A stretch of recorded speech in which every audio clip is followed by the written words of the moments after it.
ഇപ്പൊ ഇന്ന് പ്രശസ്തയായിട്ട് നിൽക്കുന്ന അനുശ്രീയെ വരെ ഈ ഒരു ഫീൽഡിലോട്ട് കൈപിടിച്ച് ഉയർത്തിയ വ്യക്തിയാ. അങ്ങനെ പറയാൻ പറ്റില്ല. ഞാനല്ലെങ്കിൽ മറ്റൊരാൾ. അനുശ്രീയുടെ ആദ്യത്തെ ആൽബം എനിക്ക് തോന്നുന്നു എന്നോടൊപ്പമായിരുന്നു.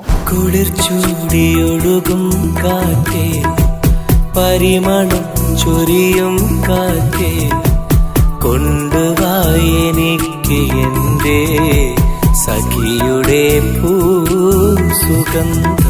പിന്നെ ആർട്ടിസ്റ്റുകൾ പലരും ഇപ്പോൾ ഞാൻ പറഞ്ഞല്ലോ, ഒരുപാട് ആർട്ടിസ്റ്റുകൾ നമ്മളിലൂടെ വന്നിട്ടുണ്ട്. അതിൻ്റെ ഒരുപാട് ആളുകൾ, 1 2 അല്ല 10 അല്ല, അതിൽ കൂടുതൽ. അതിന് നമ്മളൊരു നിമിത്തമായെന്ന് മാത്രം. നല്ലൊരു പ്രവൃത്തി ചെയ്ത ഇന്നല്ലെങ്കിൽ നാളെ വേറെ മറ്റൊരാളാണെങ്കിൽ നമ്മുടെ മുമ്പ് വരും അല്ലേ? അല്ല, ഞാനാണെങ്കിൽ ഇവിടെ ആൽബം ചെയ്തു. അപ്പം അതിൽ തന്നെ പലരുടെ ഇൻ്റർവ്യൂ ഒക്കെ ഞാൻ കണ്ടിട്ടുണ്ട്.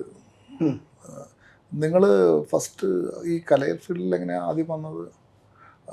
ഞാൻ മോഡലിങ്ങിലൂടെ ആയിരുന്നു വന്നത്, ഞാൻ മോഡലായിരുന്നു എന്നൊക്കെ പറയുന്നത് കേട്ടിട്ടുണ്ട്. ഞാൻ എവിടെ എൻ്റെ വീട്ടിൽ വന്ന് അവരുടെ അച്ഛനും അമ്മയും വീട്ടിൽ വന്ന് എങ്ങനെയെങ്കിലും ഒന്ന് ചെയ്യിച്ചു തരണം എന്ന് പറയുന്ന, ഇപ്പോൾ നിങ്ങളോടൊക്കെ പറഞ്ഞ സുപരിചിതമായൊരു പേര് വരണ്ട്, എല്ലാവർക്കും അറിയാം ആയിരുന്നു. പക്ഷേ ഒരു ബന്ധമോ ഒരു കണക്ഷനോ ഒന്നുമില്ല, ഒരു വിളിയോ കാര്യങ്ങളോ. ഇൻ്റർവ്യൂവിൽ പോലും അവർ പറയുന്നത് അങ്ങനെ. അപ്പം ഞാനും വിചാരിച്ചു പിന്നെ എന്തിനാ അവരായിട്ട് കണക്ഷൻ അവരെ കൊണ്ട്. ഇപ്പോൾ ഇവള് ഇൻ്റർവ്യൂവിൽ പലപ്പോഴും പറയുന്നത് ഞാൻ കേട്ടിട്ടുണ്ട്, ഞാൻ ആദ്യം ചെയ്തത് മില്ലേനത്തിലാണ്. അങ്ങനെ വേറെയും പലരും പറഞ്ഞ് ഞാൻ കേട്ടിട്ടുണ്ട്. 1 2 വളരെ ചുരുക്കം ആളുകൾ. അപ്പോൾ കുറേ നേരം നമ്മളോട് സംസാരിച്ചു. ആദ്യം നമ്മൾ സൂചിപ്പിച്ച പോലെ പ്രൊഡ്യൂസറാണ്, ഡയറക്ടറാണ്, ആക്ടറാണ്. ഈ ആക്ടറും ആക്ട്രസും കൂടെ ഒന്നിച്ചു കഴിഞ്ഞാൽ എന്താണെന്ന് ഞങ്ങൾക്കൊന്ന് കാണണം. അപ്പോൾ ഒരു ടാസ്കിലോട്ട് പോകും അല്ലേ? ഇൻട്രസ്റ്റ് ഇല്ലാത്ത ഏരിയയാണ്. അപ്പം കുറച്ച് സിനിമാ പേരുകളൊക്കെ ഇതിനകത്ത് എഴുതിയിട്ടുണ്ട്. അപ്പം ഇപ്പൊ സാർ അഭിനയിക്കുവാണെങ്കിൽ ഏഞ്ചൽ അല്ല, അഭിനേത്രി വിള രണ്ടുപേരും ചെയ്യണം. അപ്പൊ സിംഹമായ വേറെ സിനിമ പേരൊന്നുമില്ല, വേറെ ഗെയിം ഒന്നും ഇല്ല. അഭിനയിച്ച് കാണിക്കണേ. അതാണ് ഇവിടെ ഇരിക്കട്ടെ, ഞാൻ അവിടെ ഇരിക്കാം.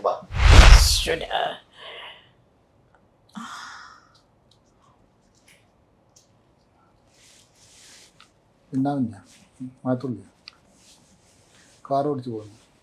ആ വൈപ്പർ മഴ പെയ്യുമ്പോൾ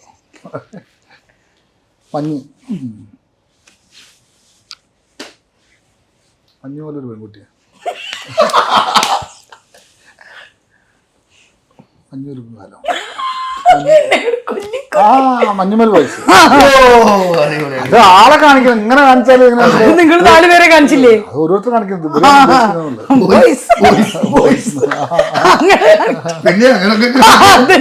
ഇതെന്താ എനിക്ക് പറഞ്ഞ പോലെ അടുത്തത് വരുന്നത്. ഇപ്പൊ ഞാൻ മുന്നിൽ കാണിച്ചത്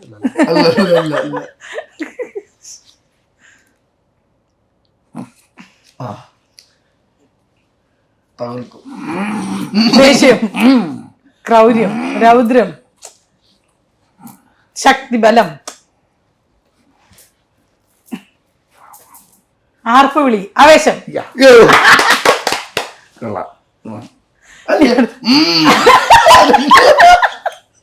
ആവേശല്ലേ?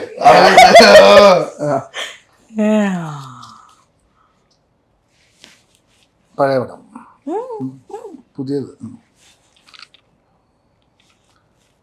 പഴയ കാലഘട്ടം. പുതിയ സിനിമയാണ് പഴയ കാലഘട്ടത്തിൻ്റെ കഥ പറയുന്നത്. മോഹൻലാൽ അഭിനയിച്ചു. മോഹൻലാൽ കുട്ടിയാകുമ്പോൾ അഭിനയിച്ചു. മോഹൻലാലിൻ്റെ ചെറുപ്പം. കാണിച്ച് മോഹൻലാലിൻ്റെ മോൻ പുതിയ പടം. മോഹൻലാലിൻ്റെ മോൻ വിനീത് ശ്രീനിവാസൻ ചെയ്ത പുതിയ പടം. പേരിക്ക പോയ അല്ല അങ്ങനെ എന്തൊരു പേരാ, വർഷങ്ങൾക്ക് ശേഷം ആ പേരും കേരള. അപ്പോൾ അടിപൊളി ചെയ്തു കേട്ടോ. ഇനി നിങ്ങൾ എനിക്ക് വേണ്ടി തരാനുള്ളത് എന്തെങ്കിലും എന്താ? ഓരോന്ന് കൊടുത്താൽ നിങ്ങൾ ആലോചിച്ചൊരു സിനിമ പ്ലാൻ ചെയ്യുമ്പോ എന്നിട്ട് അത് എന്നോട് പറ. നിങ്ങൾ 2 പേരും ആലോചിക്കുക.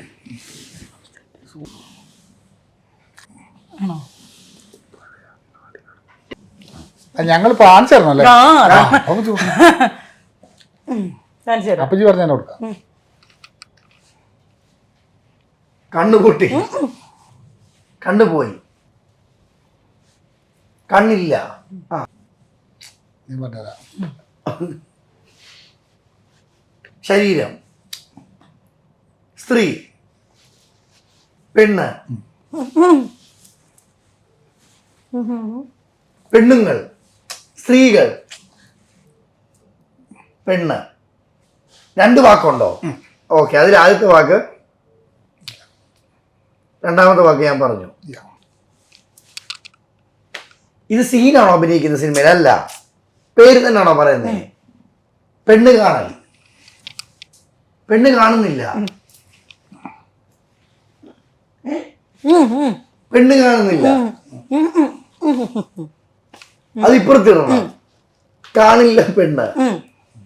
ഒരു ക്ലൂ, അതിലൊന്ന് ഇംഗ്ലീഷാണ് അക്ഷരം, രണ്ടും ഇംഗ്ലീഷ് അക്ഷരം. ഇംഗ്ലീഷാണ് അക്ഷരം. ഞാൻ ഇംഗ്ലീഷ് സിനിമയൊന്നും കാണുന്നില്ല. ഞാൻ മലയാള. ആൻസർ നീ പറഞ്ഞു, അത് ഇംഗ്ലീഷ് ആക്കിയാൽ മതി, അത്രേ ഉള്ളൂ. അങ്ങനെയാണ് ഞാൻ ഇവിടെ ഇരിക്കുവോ? ഞാൻ പറഞ്ഞു ആൻസർ. മലയാളത്തിൽ പറഞ്ഞു, ഇംഗ്ലീഷ് ആക്കിയാൽ. Girl friend. ഓക്കെ, ഞാൻ തോറ്റു. നിങ്ങൾ പറഞ്ഞു. എടാ, അത് 2 അക്ഷരം മലയാളം പറഞ്ഞേ. നീ മലയാളത്തിൽ പറഞ്ഞെന്ന് പറഞ്ഞില്ല ആൻസർ. ഗേള് രണ്ടാമത്തത്, ആദ്യത്തെ പോയി പെണ്ണ്, പോയി മിസ്സിംഗ് ഗേൾ കാണുന്നില്ല. ഇന്റർവ്യൂ ചെയ്തില്ലേ? മനസ്സിലായി. എങ്ങനെ ഉണ്ടായിരുന്നു എന്റെ അഭിനയം? വളരെ മോശമായി. അയ്യോ, ഞാൻ അഭിനയിച്ചതാ, എനിക്കറിയായിരുന്നു ആ സിനിമ. ഇനിയിപ്പോ അങ്ങനെ പറഞ്ഞാൽ അല്ലേ? സാറ് കാരണം ഏഞ്ചലിന്റെ അഭിനയം ഇല്ലാതാക്കി എന്ന് ഞാൻ പറഞ്ഞെന്ത് പറയും?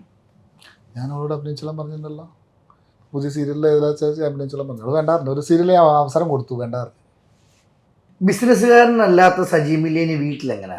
ബിസിനസ്സുകാരനല്ലാത്ത സജി മില്ലേനിയത്തിന് 1% പോലും ഞങ്ങൾക്ക് കിട്ടാറില്ല.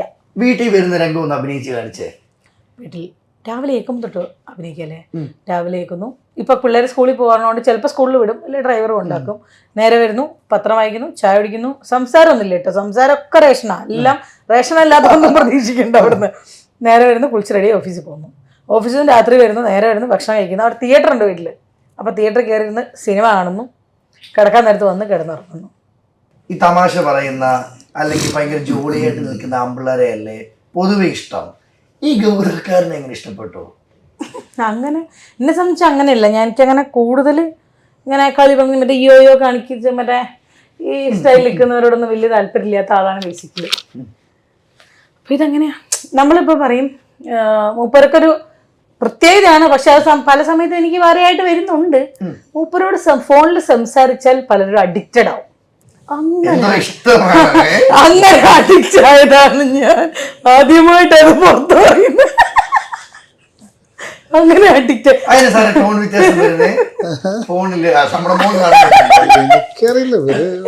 അല്ല, അഡിക്റ്റഡ് ആവും.